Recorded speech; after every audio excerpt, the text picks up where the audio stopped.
Alright, pay attention. This is 100% true. Probably. Number 10. Why are you questioning me? This is the liar's opening act, the defensive crouch. They sound like a gamer yelling lag every time they lose. It is not strategy, it is stalling. The goal is to flip the spotlight from their actions to your curiosity. Suddenly you feel guilty just for asking. Psychologists call this deflection, but your grandma calls it baloney. It is like a magician distracting you with fireworks while they steal your wallet. Studies show most people back down after only 2 pushbacks. That is why liars love this line. It buys them time. It makes you second guess your instincts. The takeaway is simple. Questions are not crimes. If someone panics when you ask, they are hiding something bigger than your search history. Number 9. Are you calling me a liar? This is the liar turning the Uno reverse card. Suddenly, you are the villain for daring to doubt them. It is about as fair as getting grounded for asking where the cookies went. This question is not about truth. It is about intimidation. They want you to freeze, apologize, and move on. Think of it like a cheap horror jump scare. Loud, sudden, but empty once you look closer. Studies show guilty people overreact twice as often as innocent ones. That is why they push so hard on this phrase.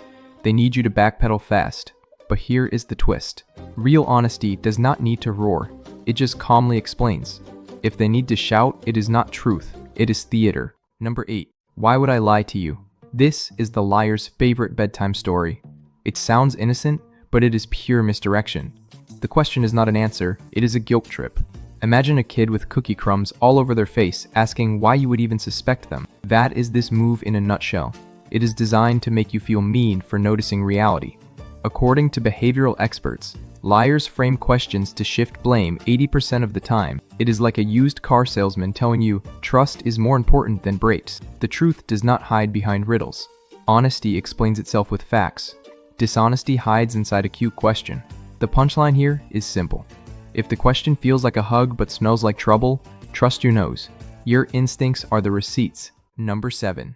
Do you really think I would do that? This one is part performance, part TikTok overreaction face. They widen their eyes, tilt their head, and go full innocent mode. But here's the trick. They are not clarifying. They are begging you to reassure them. It is like a stage actor pausing for applause that never comes. Research shows guilty people ask for reassurance twice as often as innocent ones, because if you comfort them, they win. Suddenly, the focus shifts from their behavior to your feelings. It is emotional judo, flipping the weight back onto you. But the truth is not fragile. It does not need comfort blankets. If someone needs you to soothe their denial, be careful.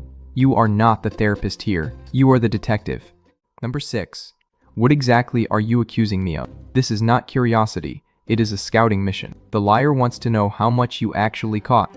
Think of it like a poker player peeking at your cards. They are testing the waters before they commit to their next excuse. If you only know a little, they will deny a lot. If you know a lot, they will suddenly play confused. It is basically damage control disguised as clarification.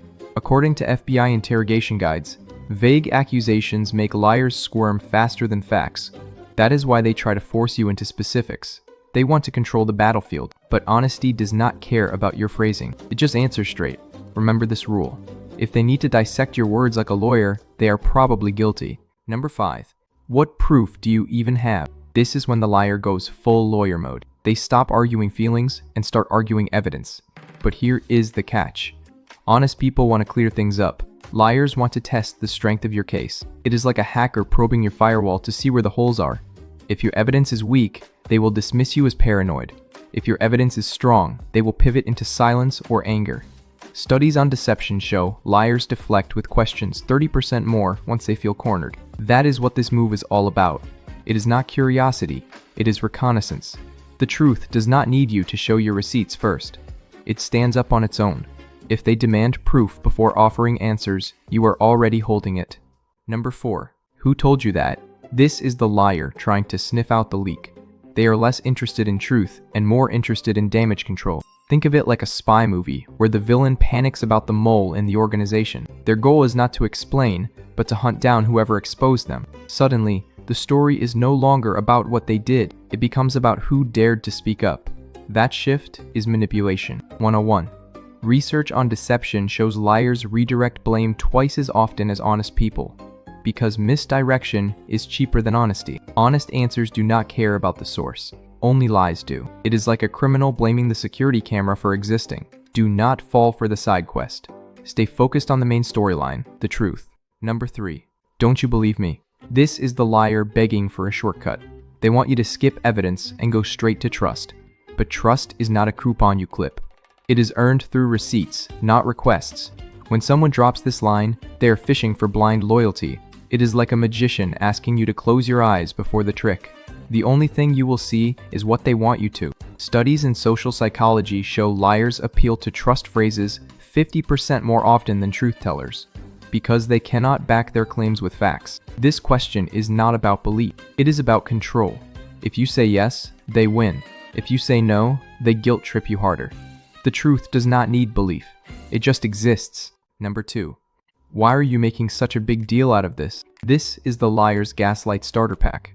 They want to shrink your reaction until it feels smaller than a TikTok soundbite. If they can convince you it is not important, then their lie stays safe. It is like a thief telling you the missing wallet is just pocket decoration. The trick here is minimization. Research shows liars downplay the issue twice as often as people telling the truth, because small problems are easier to bury. The move works because no one wants to look dramatic, but reality does not care about appearances. If it hurts, if it matters, then it is a big deal. Minimization is not honesty. It is camouflage. Do not let them shrink your reality. If they call it nothing, it is probably something, and usually something ugly. Number 1. You are overreacting. This is the liar's final shield. When the evidence piles too high, they stop defending themselves and start attacking your emotions. It is like a referee blaming the fans for booing instead of looking at the scoreboard. The goal is simple. If they cannot kill the facts, they will kill your confidence. Gaslighting works because it makes you doubt your memory, your feelings, even your sanity. Studies on manipulation show this tactic spikes when liars feel cornered, because the truth is no longer debatable. The only battlefield left is your mind. But here is the twist. Truth does not care if you are calm or upset. Facts stay the same, whether you whisper or scream. So if someone says you are overreacting, take a step back. They are not defending reality. They are running from it. That was the video. Do not worry. My friends and I only came here for peace. We love quiet nights, friendly smiles, and a little kindness. Press like and hit the subscribe button, and everything stays calm, just the way we like it.